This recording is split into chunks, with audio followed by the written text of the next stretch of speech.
യോഹന്നാൻ എഴുതിയ വിശുദ്ധ സുവിശേഷത്തിൽ നിന്നുള്ള വായന. യേശു ഒലിവുമലയിലേക്ക് പോയി. അതിരാവിലെ അവൻ വീണ്ടും ദേവാലയത്തിലേക്ക് വന്നു. ജനങ്ങളെല്ലാം അവൻ്റെ അടുക്കലെത്തി. അവൻ ഇരുന്ന് അവരെ പഠിപ്പിച്ചു. വ്യഭിചാരത്തിൽ പിടിക്കപ്പെട്ട ഒരു സ്ത്രീയെ നിയമജ്ഞരും ഫരിസേയരും കൂടെ അവൻ്റെ അടുക്കൽ കൊണ്ടുവന്ന് നടുവിൽ നിർത്തി.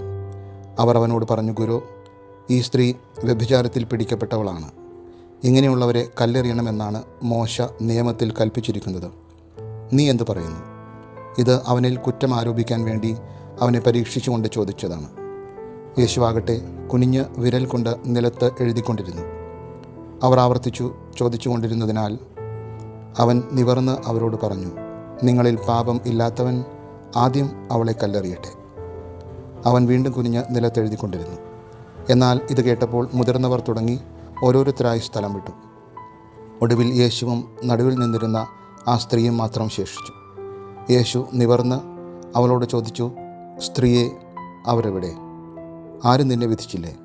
അവൾ പറഞ്ഞു, ഇല്ല കർത്താവേ. യേശു പറഞ്ഞു, ഞാനും നിന്നെ വിധിക്കുന്നില്ല. പോയിക്കൊള്ളുക, ഇനിമേൽ പാപം ചെയ്യരുത്. കർത്താവിൻ്റെ സുവിശേഷം.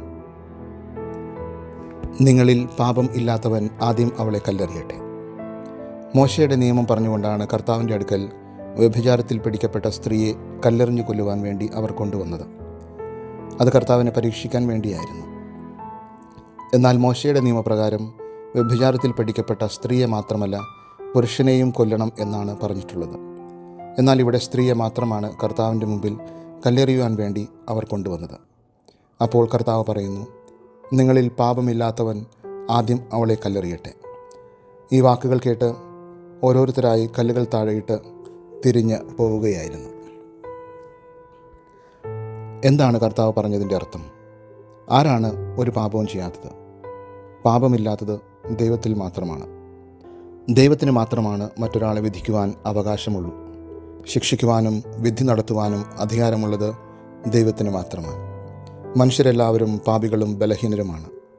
പാപികളായിരിക്കെ എങ്ങനെയാണ് മറ്റു മനുഷ്യരെ വിധിക്കുവാൻ അവർക്ക് സാധിക്കുന്നത്? അതുകൊണ്ട് കർത്താവിൻ്റെ വാക്കുകൾ കേട്ടപ്പോൾ അവർ ഓരോരുത്തരായി സ്ഥലം വിട്ടു.